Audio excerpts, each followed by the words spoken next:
I'm really glad to answer this question in the comment section I had. The question is, मेरा एक सवाल है, हिंदू सोए हुए क्यों हैं? उन्हें जगाना क्यों पड़ रहा है? इस स्थिति का कारण क्या है? इस टॉपिक पर एक रील प्लीज. जय श्री राम. Absolutely, जय Shri Ram. You know, since 1947, there was only one party which created certain division like just in order to stay in the power forever. उनकी ये स्ट्रैटेजी थी कि मुस्लिम कम्युनिटी को सुपर स्ट्रांग बनाओ, यूनाइटेड रखो, और हिंदू कम्युनिटी में 100-150 विभाजन करके कास्ट सिस्टम बना के इंट्रोड्यूस करके और सब लोगों को आदत डलवा के उसको विभाजित स्थिति में ही रखो. तो हिंदू कम्युनिटी को यूनिटी की तरफ कभी लेके नहीं गए, मुस्लिम कम्युनिटी को हमेशा यूनिफाइड रखा. इससे उनकी वोट बैंक बहुत स्ट्रांग हुई. कांग्रेस पार्टी का यही एक मुद्दा था.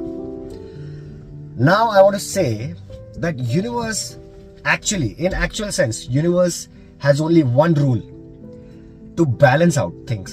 जब भी कोई imbalance situation create होती है ना, तो यूनिवर्स का रूल है कि उसको बैलेंस आउट करना है. अब इस सिचुएशन में जब हिंदू मुस्लिम्स का, इनफैक्ट मुस्लिम हिंदूज का ही इतने सारे डिवीजन हुए पड़े थे कास्ट सिस्टम में, सबके दिमाग में भर चुका था. तब से लेकर आज तक भी भरा हुआ है. अभी फेज आउट हो रहा है, अभी वॉश आउट हो रहा है. 2014 के बाद शुरू हुआ है वॉश आउट होना. आरएसएस, राष्ट्रीय स्वयंसेवक संघ की शुरुआत जब हुई, वो था यूनिवर्स का पहला बैलेंस आउट करने का एक स्टेप. वो अपने हिसाब से खेल खेलता है. भारत को बहुत जरूरत थी बैलेंस आउट करने की. भारत का फ्यूचर है विश्वगुरु बनना. आरएसएस का एक ही मुद्दा है, सबका साथ सबका विकास.